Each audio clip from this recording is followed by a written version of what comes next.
Namaste.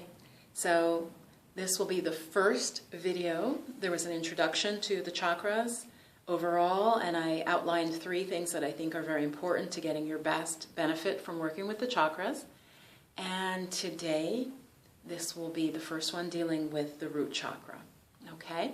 Now, a little bit about myself if you're new to my channel, because you could have found this by search and so not be familiar with me. My name is Kala Viv Williams, and I have been certified as a yoga teacher since 1994. And more importantly, I've been practicing, sometimes off, sometimes on, mostly on, over all of that time. I have done different types of yoga, from Ashtanga yoga in the tradition of Patabi Joyce, which is very vigorous and has a set routine. I have done then just vinyasa flow, now practicing Kundalini yoga, and my original certification was in Kripalu yoga.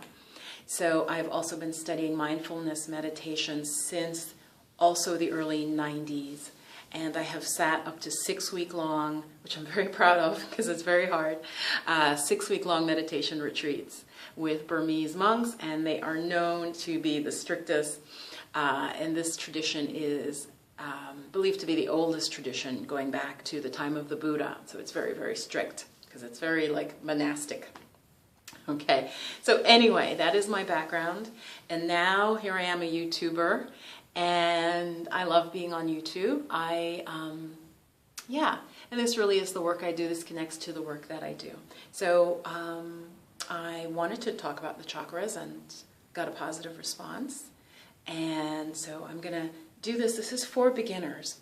So the first chakra of the 7 major chakras is called Mooladhar or Muladhara. Okay, so again, I'm just going to give you the basics because I am making this for a beginner or as an intro. Okay, so Mooladhara chakra.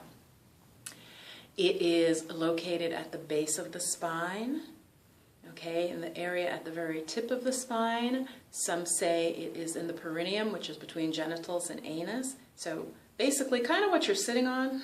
Okay, now the location is going to be what you're able to sense. But so I'm giving you like the area, right? And then what we always want to do, and most important than all of oh, this is the color, this is the sound, most important is that you sense it and feel it. So the chakras are these energy centers within the physical body, and within that, within the subtle body. So if you cut yourself somewhere, you're not going to see a chakra. It's not like, you could see a kidney or see a lung. It is invisible. It's an energetic center within your physical body. Okay, because of course the fact that I'm moving, right, we have energy. And it's so much in the West, I feel that it just gets overlooked. Every culture, every world culture had a name for this subtle energy. Africa, South America, India, Native Americans. Everybody has a name for like energy, right? And it's important to their system, to their ethos. The systems I'm most trained in are the yoga tradition, where it is called prana, right? In China, it would be called qi. In Japan, it's called ki. But every single culture, traditional culture, has a word for this life force, like energy, like oomph, that, your mojo. That's what's moving everything. That's what's keeping us alive, that connecting actually to the divine. And in all of these that I mentioned, they do connect it out to the divine. So Mooladhara chakra, Mooladhara means root, okay? And there are correspondences with each chakra, meaning each chakra has a color, a sound. You can almost correlate it with many, many things. Some people correlate it with tarot. There's a symbol. And then it has, more importantly, what it kind of controls or has to do with, and that's the spiritual aspect of it. That is very, very powerful, okay? So we're talking about Mooladhara chakra.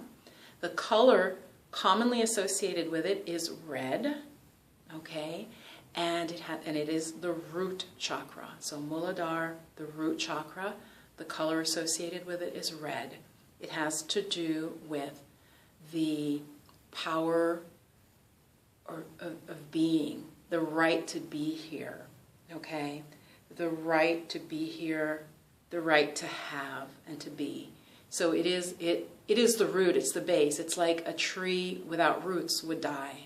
So this is a very, very important chakra, not to be looked down upon, okay? In some circles it may be looked down upon, but it is very important. It is the root. So Mooladhara's function is survival and grounding. So again, very important. So for example, if you have issues with money, or you have in your life had money issues, or issues about stability in your home and so on, or oftentimes even health issues, can be very much tied into imbalances in this chakra, okay? So very, very important chakra. Because it's the first does not mean that it should be looked down upon. As I said, some systems think the upper chakras are, quote, better, but without balance in your lower chakras, you're really in trouble. So what I'm going to do now is, I'm going to also, just because there are a lot of correspondences, I'm going to read you some of the other correspondences, and then we'll end with a very short meditation on it, okay?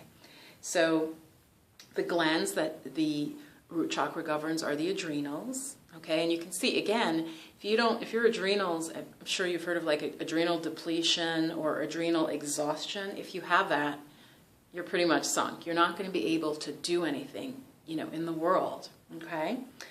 Other body parts that Mooladhara is associated with, again, it's the base, so you can guess, legs, right? The feet, the legs, the bones, because the bones are like our scaffolding, right? They're very deep.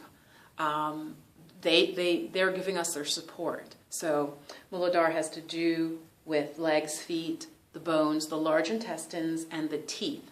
Now what's interesting is in Chinese medicine, because I am a massage therapist as well, and I only do shiatsu, which comes out of the Asian tradition, the teeth have to do with the kidneys. They can also have to do with the kidneys. So that's interesting.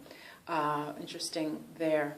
A malfunction of Mooladhara can lead to some of these issues. Okay, I'm just going to read them to you. Weight problems, in a sense, almost like you're holding on too much. Okay, this is not a judgment, but when you think about a lot of weight, and I've talked to people, even in my family and friends, weight can be a way of holding on, right? Of trying to get stable, trying to get grounded, right? So it makes sense. So weight problems, hemorrhoids, constipation, sciatica, degenerative arthritis, and knee troubles. As I mentioned, the color is red, and also each chakra has a sense associated with it, a sense organ. So it is the sense of smell in the case of the root chakra. So a very basic thing, right? Smell, like you either love some smells or you hate them. It's very very strong. And we'll go into the sound as we close. Let's see. So many other things. Foods that relate to the first chakra are proteins. They don't have to be meat. They can be meat, but also vegetarian sources of protein. That goes with the root chakra. That is what I'm going to share with you right now. And then we're going to end with doing a brief meditation using the sound. The sound is really key. I want to say that the colors are not traditionally associated. That is something that is fairly recent, meaning, the last 100, 150 years. You might see different colors associated with. So, work with them if they help. I do find that they help.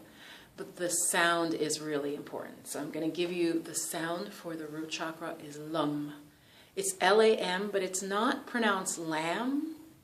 It's not lamb. It's more, it's the A and the O, like lum, lum. It's like an A mushed with an O, okay?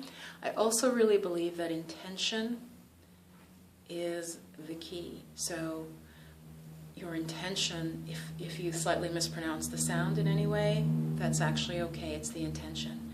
So as I'm sitting now, I'm sitting cross-legged, and my hands are gathered on my lap. Let's just bring your attention now to the base of the spine, to the coccyx, or to the perineum area, and just let your attention move there, okay? Now, where do you feel the most sensation?